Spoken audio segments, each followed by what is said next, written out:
It's one of the. I understand. That's one of the best things. What's up? You're a fan of the old wrestling. Oh, I mean, come on. I was gonna suggest CM Punk for you, brother, because you got the hair. I love CM Punk. I've been a fan since Ring of Honor. So I'm one of those guys. I'm one of the guys that watched good old indie wrestling back in the day. Heck never yes. stopped. Yeah, I know it's a niche thing, but I actually, funny enough, I see I think that being a wrestling fan kind of made me more aware of just like the political shenanigans that are going on. And it's so lame to say that, but it's so true. Like I have like given this a lot of thought where I'm like, no, I can see the work in most of the shit. And I remember watching Hillary's campaign specifically. I was like, oh, this is just a work. Like they're in it together. It's almost like they're going into the ring and they're like, all right, so, I'm going to put you in the sharpshooter, but then, then you're going to do a reversal and then you're going to jump on the top rope and give me an elbow drop. And then we're going to go to 1-2. And then, I need you to kick out. We need to give them a little bit until November.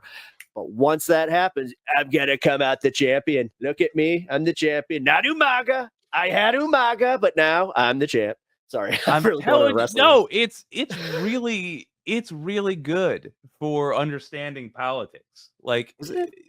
Yeah, and in fact, it's good for, I think, practicing messaging, particularly to the crowds that we need to be talking to.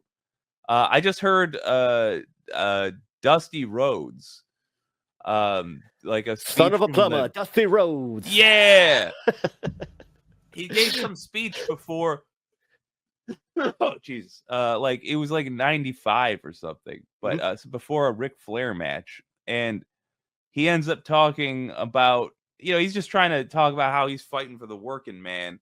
This is for the NWA Championship. I know exactly which one you're talking about. Yes, he's talking about he's a working man. Yes. You don't know about the American dream, but baby, daddy. He's calling everybody daddy.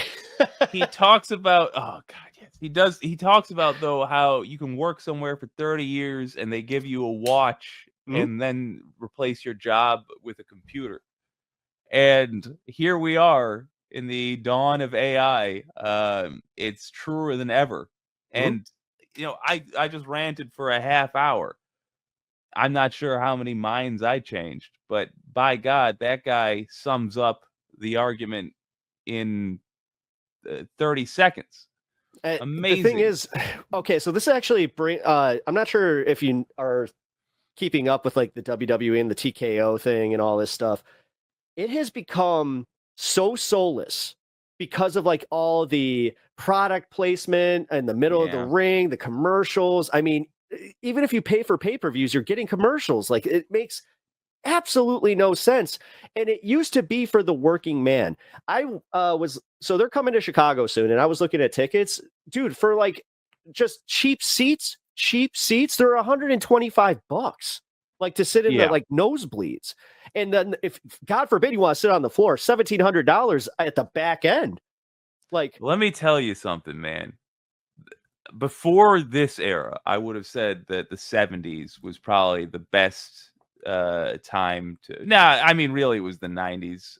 But like, best time to be a wrestling fan in terms of like ease of access. In the 70s, I was going to make the argument that like you could go to a local ring and see like a show.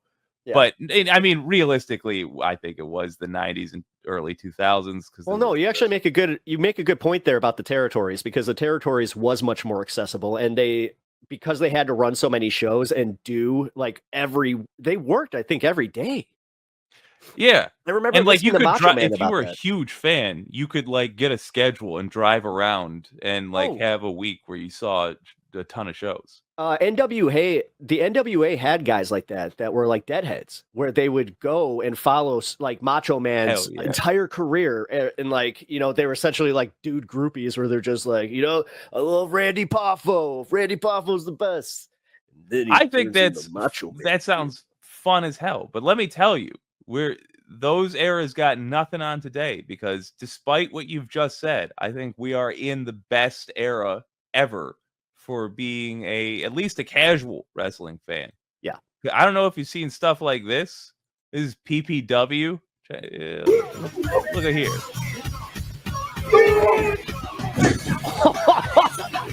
That was a nice fold. I mean, yeah. I didn't realize they were genuinely sorry about that music. Hopefully. Yeah, definitely make sure the music is off. But I mean, oh, nice Irish whip. Oh. Hey, hey!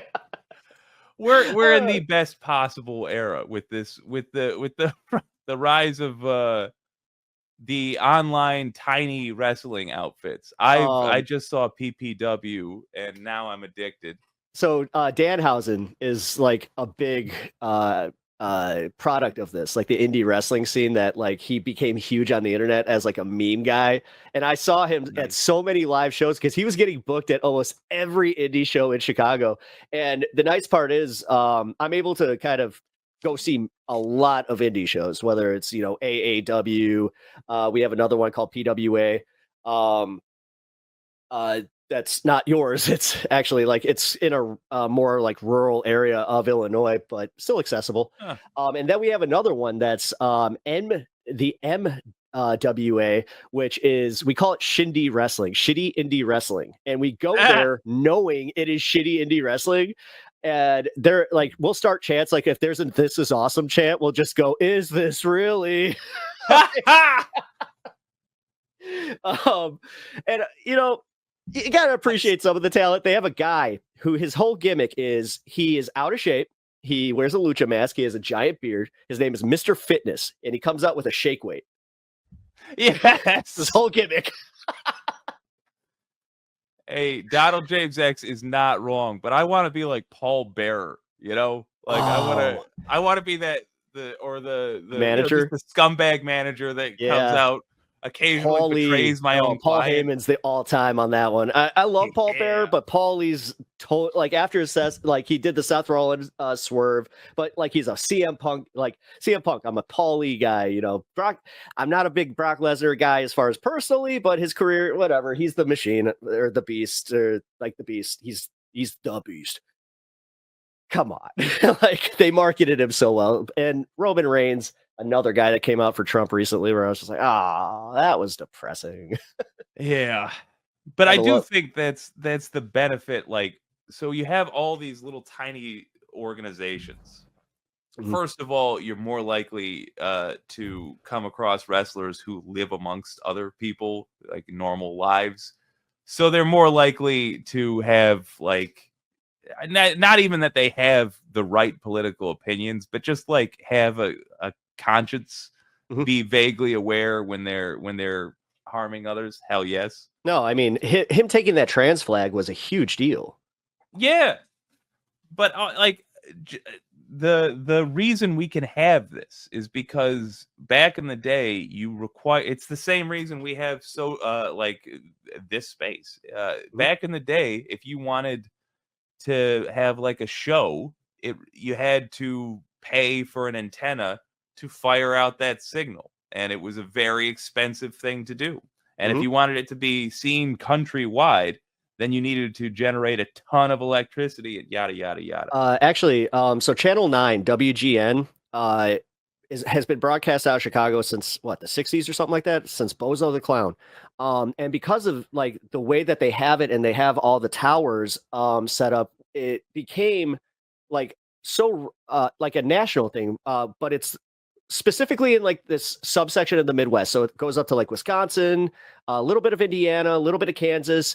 And what ended up happening is not only did it like create a whole bunch of like Cubs fans out of that because it was the baseball that they were getting, they had NWA on there. So that it was kind of like bringing people in to see like the centralized wrestling show at that point. Because you also had like the guy, Crockett.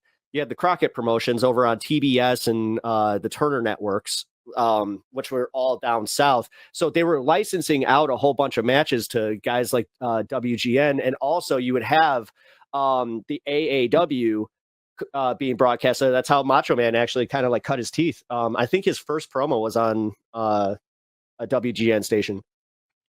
But the fact that was like a minor miracle. That was such a like that was a thing that one station did and was able to start so many careers just tells you what a cool thing it is that everybody has that capability in their pocket now. It's Mhm. as easy as live streaming off a phone. Watch this